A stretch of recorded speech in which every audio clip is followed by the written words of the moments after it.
రాయలసీమ వ్యతిరేకి వైఎస్ జగన్మోహన్ రెడ్డి రాయలసీమ అభివృద్ధి మేము చేస్తుంటే జగన్మోహన్ రెడ్డి ఓడ్చుకోలేకపోతున్నాడు అని చంద్రబాబు గారు అంటారు. అంత అబద్ధం సార్. ఏం లేదు. జగన్మోహన్ రెడ్డి మాకు గెలిచపోయినా మాకు సంతోషము.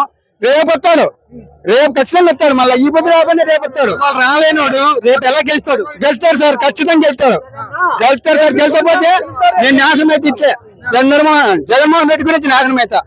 నాకు 3 పిల్లలు సార్. జగన్మోహన్ రెడ్డి ఖచ్చితంగా గురించి గెలుస్తాడు రేపు. గెలుస్తాడు. గెలిచకపోతే నేను నాశనం అవుతా సార్. ఈ పొద్దు చెప్పినట్టే తప్పమని అంటే నువ్వు ఎప్పటికైనా ఇస్తావు. సింగనమాల మంత్రి గారు లక్ష్మణ్ అని చెప్పు సార్. ఈ పొద్దు చెప్తా.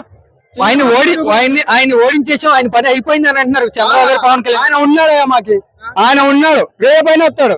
ఈ పొద్దు కాకపోయినా రేపు వస్తాడు. రేపు ఖచ్చితంగా వస్తాడు. రేపు ఖచ్చితంగా వస్తాడు. 2009లో ఖచ్చితంగా వస్తాడు సార్. ఏమంటున్నారు చంద్రబాబు గారి గురించి? ఏమంటున్నారు మీ రాయలసీమ వాళ్ళ గురించి? అంటే మా సింగనమాల చెరువుకు ఎప్పుడే కానీ నీళ్ళు ఇడిచినాడు కాదు. ఒక్కసారిగా ఇడిచలే. వాళ్ళ మామ ఎప్పుడు ఇడిచిండే. ఆయన గురించి అంటే ఇంకా ఇదిలే. మాకు జగన్మోహన్ రెడ్డి కాల ఈ అమ్మ చెరువు నింపించి మరోబారి సింగనమాల చెరువు అంటే ఇంతవరకు ఎవరు నీళ్లు ఇడిపించినారు కాదు. జగన్మోహన్ రెడ్డి గెలిచా పద్మావతి ఇడిచిపెట్టా. నీళ్లు బ్రహ్మాండంగా చేసింది. 3 సార్లు 4 సార్లు పంట పెట్టుకున్నాం.